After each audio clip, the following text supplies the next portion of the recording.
Algo extraño ocurre cuando miras con atención las fotografías antiguas del siglo XIX. No hablo de nostalgia ni de trucos de perspectiva. Hablo de personas demasiado grandes, hombres y mujeres que, comparados con su entorno, superan por mucho lo que hoy consideramos posible. No están en circos ni en ferias, no posan como rarezas, están trabajando, caminando, construyendo, viviendo, y luego, de forma abrupta, desaparecen del registro visual. No poco a poco, no con explicaciones médicas, simplemente dejan de estar. Antes de entrar en teorías, conviene observar el patrón. Hasta finales del siglo XVIII y primeras décadas del XIX, abundan imágenes, grabados y relatos de individuos que alcanzan alturas que hoy clasificaríamos como excepcionales. 7, 8 o incluso más pies de altura, medidos no por exageración, sino por comparación directa con puertas, ventanas, herramientas y personas comunes. Lo inquietante no es solo su tamaño, sino la naturalidad con la que aparecen integrados en la vida cotidiana. No son el gigante del pueblo, son un trabajador más. Y entonces, ocurre algo que nadie explica bien. A partir de cierto momento, esas figuras dejan de aparecer. Las fotografías continúan, la tecnología avanza, los archivos se multiplican, pero los gigantes se esfuman. No hay epidemias documentadas que los afecten. No hay guerras específicas contra ellos. No hay decretos ni estudios que expliquen su desaparición. Solo un silencio limpio, como si nunca hubieran existido. Ese silencio coincide con otro fenómeno igual de incómodo: la repentina reconfiguración de ciudades enteras, edificios cuyos primeros pisos quedan enterrados, ventanas convertidas en sótanos, puertas gigantes que hoy parecen absurdamente altas para el cuerpo humano promedio, calles elevadas varios metros por encima de su nivel original. Este patrón se repite en Europa, Asia, América y Australia, y siempre en el mismo rango temporal. Aquí es donde entra el concepto de la inundación de lodo. No como un mito aislado, sino como una hipótesis que intenta explicar por qué tantas ciudades muestran señales de haber sido parcialmente sepultadas por una capa masiva de sedimento en un periodo sorprendentemente corto. No hablamos de una inundación lenta ni de acumulación natural durante siglos. Hablamos de metros de material cubriendo estructuras completas, como si el mundo hubiera sido literalmente enterrado y luego excavado a medias. La pregunta inevitable es esta: ¿qué tipo de evento puede enterrar civilizaciones enteras sin dejar un registro claro en la historia oficial? Y más inquietante aún, ¿por qué ese evento coincide con la desaparición de los gigantes? Antes de descartarlo como fantasía, observa la arquitectura, no la ornamental, sino la funcional. Escaleras con escalones demasiado altos, pasamanos ubicados a una altura incómoda, ventanas alineadas con proporciones que no encajan con el cuerpo humano moderno, salones inmensos diseñados no solo para impresionar, sino para ser usados por alguien más grande. Durante siglos, estas anomalías se han explicado como exageraciones estéticas o símbolos de poder. Pero esa explicación se vuelve débil cuando el mismo patrón se repite en edificios civiles, estaciones, hospitales, fábricas y viviendas comunes. No todo puede ser propaganda arquitectónica. Algo no encaja. En paralelo, aparece otro nombre casi borrado de los libros: Tartaria. No como un país en el sentido moderno, sino como una civilización vasta, compleja y sorprendentemente avanzada, que según mapas antiguos, ocupaba enormes regiones del planeta. Durante mucho tiempo, Tartaria fue presentada como una etiqueta vaga para territorios desconocidos. Luego, simplemente desapareció de los mapas y del discurso histórico. Lo extraño es que muchas de las construcciones que hoy no sabemos explicar encajan perfectamente con lo que se atribuye a esa civilización: infraestructura masiva, diseño armónico, uso inteligente del entorno y una escala que parece pensada para operadores de gran tamaño. No para turistas, no para reyes, para usuarios habituales. Si aceptamos por un momento que Tartaria no fue un error cartográfico, sino una cultura real, entonces la siguiente pregunta es inevitable: ¿quién la habitaba realmente? ¿Y quiénes eran los verdaderos constructores y operadores de esas estructuras? Aquí es donde los gigantes dejan de ser una curiosidad y se convierten en una pieza clave. No como criaturas mitológicas, sino como una variante humana que coexistió con personas de estatura normal. Una población minoritaria quizá, pero lo suficientemente numerosa como para dejar huella en la arquitectura, en el trabajo pesado, en la organización social. Las fotografías antiguas refuerzan esta idea. No muestran seres deformes ni enfermos. Muestran proporciones armónicas, cuerpos fuertes, posturas naturales, individuos que no parecen sufrir ninguna patología. Simplemente son más grandes, mucho más grandes. Entonces, ¿qué ocurrió alrededor del año 1800? ¿Por qué desaparecen tanto los gigantes como Tartaria del relato histórico? ¿Por qué, justo cuando el mundo entra en la llamada era moderna, se produce una especie de borrón global? Una posibilidad es que la inundación de lodo no fuera solo un desastre natural, sino un evento de reinicio, un punto de quiebre, un antes y un después. Las ciudades enterradas obligaron a reconstruir, a adaptar, a redefinir el uso de los espacios. En ese proceso, muchas verdades pudieron perderse, simplificarse o reescribirse. Pero hay un detalle que incomoda aún más: la selectividad del olvido. Porque no se olvidó todo. Se conservaron edificios, aunque malinterpretados. Se conservaron mapas, aunque modificados. Se conservaron fotografías, aunque recortadas, retocadas o archivadas sin contexto. Lo que no se conservó fue la explicación. Y ahí surge la minuciosa sospecha. Cuando el olvido no es caótico, sino ordenado, deja de ser accidente y empieza a parecer decisión. No hay pruebas concluyentes de una conspiración global, pero sí hay demasiadas coincidencias como para ignorarlas, especialmente cuando los mismos vacíos aparecen en registros médicos, censos y documentos oficiales del mismo periodo. Alturas que cambian de una fuente a otra. Registros militares que mencionan soldados excepcionalmente altos sin dar más detalles. Informes que se contradicen o se interrumpen sin motivo claro. Como si alguien hubiera decidido que ese capítulo no debía continuar. La historia que aprendimos nos dice que el progreso es lineal, que cada siglo es más avanzado que el anterior. Pero las ruinas enterradas y las proporciones imposibles cuentan otra historia. Una donde quizá no avanzamos tanto como creemos, sino que sobrevivimos a algo que no entendemos del todo. Y si los gigantes eran parte de ese mundo anterior, su desaparición no sería solo biológica, sino cultural, el fin de una forma de vida, el corte de un conocimiento que no podía transmitirse fácilmente, porque dependía del cuerpo, de la escala, de la experiencia directa. Lo inquietante no es imaginar que existieron. Lo inquietante es aceptar que pudieron desaparecer sin dejar rastro claro. Porque si eso ocurrió una vez, entonces la historia no es tan sólida como nos dijeron. Y lo que creemos imposible quizás solo sea algo que ya olvidamos. Y justo cuando empiezas a aceptar esa posibilidad, aparece otro detalle que complica todo aún más. Lo que vuelve realmente inquietante este tema no es solo lo que aparece en las fotografías antiguas, sino lo que se hizo después con ellas. Muchas de las imágenes que muestran individuos de tamaño descomunal no desaparecieron del todo. Permanecieron en archivos, bibliotecas y colecciones privadas, pero cambiaron. Algunas fueron recortadas, otras fueron republicadas con escalas alteradas. En ciertos casos, el fondo arquitectónico fue eliminado, dejando a la persona sin referencia visual. El resultado es sutil, pero efectivo. Sin contexto, el gigante deja de parecer gigante. No es una acusación sencilla de probar, pero el patrón es difícil de ignorar. Cuando se comparan copias tempranas con versiones posteriores, las diferencias saltan a la vista. Y no hablamos de errores de impresión, sino de decisiones conscientes. Ajustes que normalizan lo que antes era perturbador.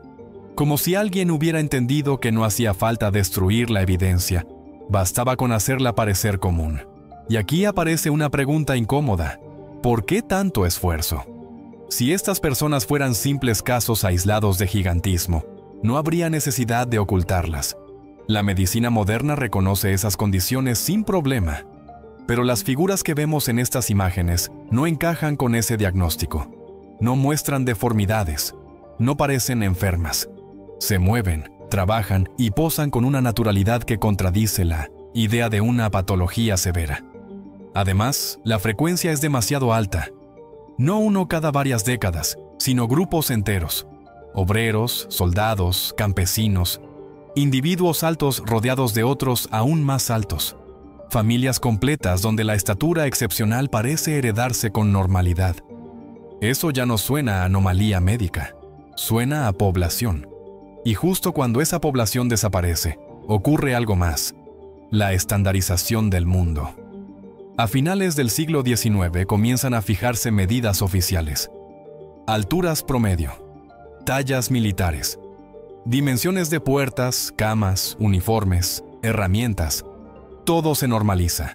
El cuerpo humano queda definido dentro de un rango estrecho. Lo que queda fuera pasa a ser clasificado como error, enfermedad o mito.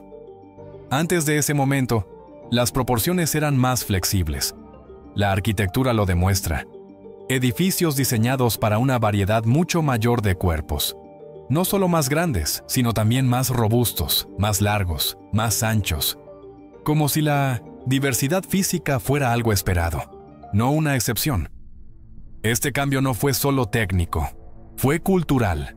A partir de entonces, lo humano quedó redefinido. Y lo que no encajaba en esa definición empezó a desaparecer del relato. Aquí es donde la inundación de lodo vuelve a cobrar relevancia.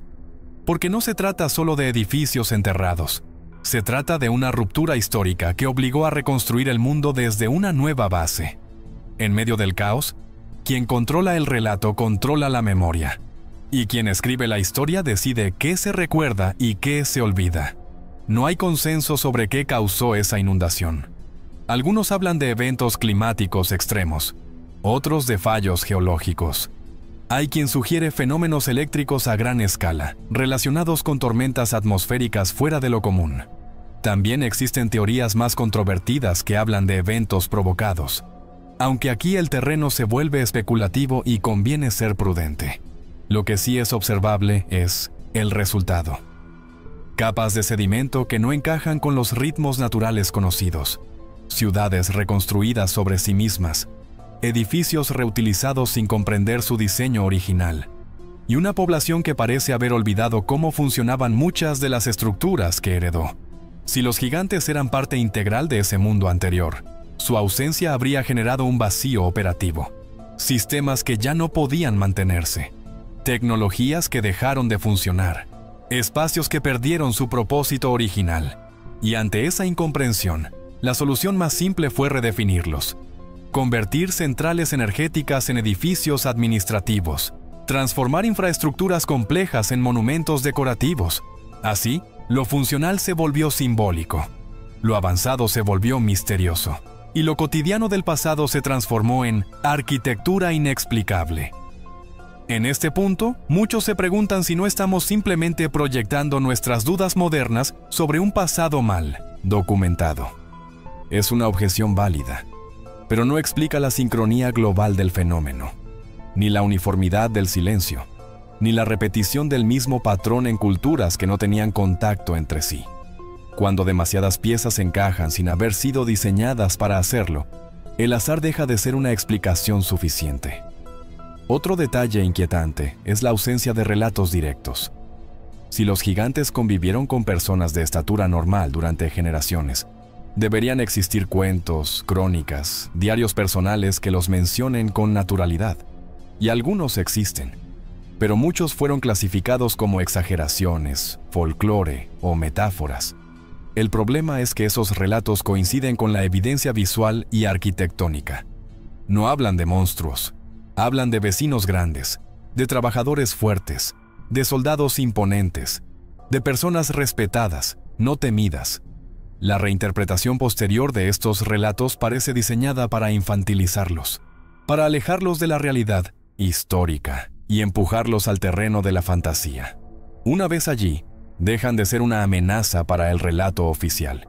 Y sin embargo, el eco permanece. En puertas demasiado altas, en ventanas enterradas, en edificios que parecen hechos para alguien que ya no está. Quizá lo más perturbador no sea la idea de que existieron gigantes, sino lo que sugiere su desaparición, porque implica que la historia puede ser editada a gran escala, que no todo lo que ocurrió quedó registrado, que el pasado no es una línea continua, sino una serie de capas, algunas visibles y otras deliberadamente ocultas. Si eso es cierto, entonces nuestra comprensión del mundo es incompleta por diseño, no porque falten datos, sino porque algunos fueron retirados. Y justo cuando esa idea empieza a tomar forma, surge una última cuestión que lo cambia todo. Si hubo un reinicio, si hubo una civilización anterior más avanzada, si hubo guardianes de ese conocimiento, ¿qué papel jugamos nosotros ahora? ¿Somos herederos, intrusos o simplemente ocupantes de un mundo que ya no entendemos? La respuesta no es cómoda, y lo que viene a continuación lo es aún menos. Hay una idea que incomoda más que cualquier fotografía antigua o edificio enterrado: la posibilidad de que no seamos la civilización más avanzada que ha habitado este planeta. Que antes de nosotros existiera un mundo distinto, con otra relación con la energía, la arquitectura y el conocimiento. Y que ese mundo no colapsara lentamente, sino que fuera interrumpido de forma abrupta. Cuando se observan las construcciones atribuidas a Tartaria con esa lente, algo encaja. No parecen obras improvisadas ni primitivas, todo lo contrario. Muestran una comprensión profunda del entorno, de la resonancia, del flujo de aire, del agua y, según algunos investigadores, incluso de la electricidad atmosférica, no como teoría abstracta, sino como algo integrado en la vida diaria. Sistemas que hoy llamaríamos avanzados, pero que entonces parecían normales. Ahora imagina esos sistemas sin quienes sabían operarlos. Imagina una central compleja, diseñada para manos grandes, para cuerpos capaces de alcanzar mecanismos elevados, para una fuerza y una escala que hoy no poseemos. Sin esos operadores, la tecnología no se destruye de inmediato, simplemente deja de funcionar. Se convierte en un cascarón y, con el tiempo, en un misterio. Eso es exactamente lo que vemos: edificios que sobreviven, pero cuyo propósito se desconoce. Elementos arquitectónicos reinterpretados como decoración, detalles técnicos convertidos en símbolos. La funcionalidad se pierde, pero la forma permanece, como un eco de algo que ya no comprendemos. Aquí es donde la desaparición de los gigantes adquiere un significado más profundo. No serían solo una población eliminada o desplazada, sino el eslabón vivo entre el conocimiento y su aplicación. Una cultura puede perder libros y recuperarlos. Puede perder planos y redibujarlos. Pero cuando el conocimiento está encarnado, cuando depende del cuerpo, de la experiencia directa, de la presencia física, su pérdida es casi total. Si los gigantes eran portadores de ese saber, su ausencia explicaría por qué, tras el supuesto reinicio del siglo XIX, la humanidad parece avanzar tecnológicamente, pero siempre desde un punto más bajo, redescubriendo principios, reinventando soluciones, celebrando como nuevos avances que quizá ya habían existido antes. Esto no implica que todo fuera perfecto en ese mundo anterior, tampoco que hubiera una intención maligna clara detrás de su desaparición. Puede haber sido una combinación de desastre, oportunismo y reescritura histórica. Después de una catástrofe, quienes sobreviven no solo reconstruyen edificios, también reconstruyen relatos. Y esos relatos tienden a simplificar, a eliminar lo que no pueden explicar. Con el paso de una o dos generaciones, la memoria directa se diluye. Lo que fue experiencia vivida se convierte en historia, luego en leyenda y finalmente en mito. Para cuando alguien pregunta seriamente si hubo gigantes, la respuesta ya está preparada. Exageraciones, errores, fantasía.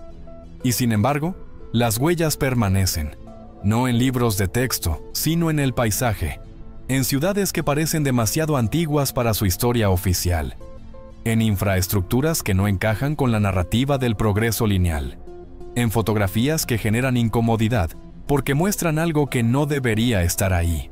La reacción institucional ante estas anomalías suele ser la misma: minimizar, ridiculizar o ignorar. No porque exista necesariamente un plan consciente hoy, sino porque aceptar la posibilidad de un pasado borrado cuestiona la base misma de nuestra identidad como civilización. Si no somos el punto más alto de la historia, entonces, ¿qué somos? Tal vez somos supervivientes, tal vez herederos incompletos de un mundo que no entendemos del todo. Habitantes de una reconstrucción sobre capas de lodo, literal y metafórico. Caminamos sobre calles que fueron enterradas, vivimos en edificios adaptados, usamos tecnologías fragmentarias y creemos que avanzamos sin mirar lo que quedó atrás. La figura del gigante, en ese sentido, se vuelve simbólica. No solo por su tamaño, sino por lo que representa. Una humanidad diferente, quizá más conectada con su entorno, quizá con capacidades que hoy nos parecen imposibles. Su ausencia no es solo física, es una ausencia de perspectiva. Por eso el vacío que dejaron se siente tan grande. Porque no es solo la falta de cuerpos enormes, sino la falta de respuestas. Nadie puede decir con certeza dónde fueron, qué les ocurrió o por qué dejaron de aparecer de forma tan repentina. Y ese silencio, repetido en todos los continentes, es más inquietante que cualquier teoría. Algunos dirán que todo esto no es más que una lectura alternativa de datos mal interpretados. Y es una crítica válida. Pero incluso así, queda una pregunta que no desaparece. ¿Por qué el relato oficial es tan frágil cuando se examina de cerca? ¿Por qué necesita descartar tan rápidamente cualquier anomalía en lugar de investigarla? La historia, como se nos presenta, es una versión pulida. Una línea recta, cómoda, sin sobresaltos profundos. Pero la realidad rara vez es así. La realidad suele ser caótica, discontinua, llena de pérdidas y reinicios. Y cuanto más se estudia el pasado físico del planeta, más evidente se vuelve que algo no encaja del todo. Tal vez nunca sepamos con certeza qué ocurrió alrededor del año 1800.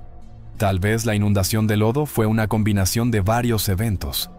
Tal vez los gigantes fueron una población real, que se extinguió por causas que hoy no comprendemos. O tal vez fueron algo aún más complejo, algo que no encaja en nuestras categorías actuales. Lo importante no es llegar a una conclusión cerrada, sino permitir la pregunta. Porque cuestionar el pasado no es negar la historia, es reconocer que puede ser más amplia, más extraña y más profunda de lo que nos enseñaron. Cuando miras una puerta demasiado alta, una ventana enterrada o una fotografía que parece imposible, no estás viendo una prueba definitiva, estás viendo una grieta. Y a través de esa grieta se filtra una idea peligrosa y poderosa, que hubo un mundo antes del nuestro, y que no lo recordamos completo. Los gigantes, reales o no, se han convertido en el símbolo de ese olvido. No porque tengamos todas las respuestas, sino porque su ausencia grita más fuerte que cualquier explicación oficial. Son la sombra de algo que fue borrado, enterrado bajo metros de lodo y capas de narrativa. Y mientras sigamos encontrando puertas para cuerpos que ya no existen, ciudades construidas para una escala distinta y silencios donde debería haber memoria, la pregunta seguirá ahí, esperando. No qué pasó exactamente, sino qué más hemos olvidado.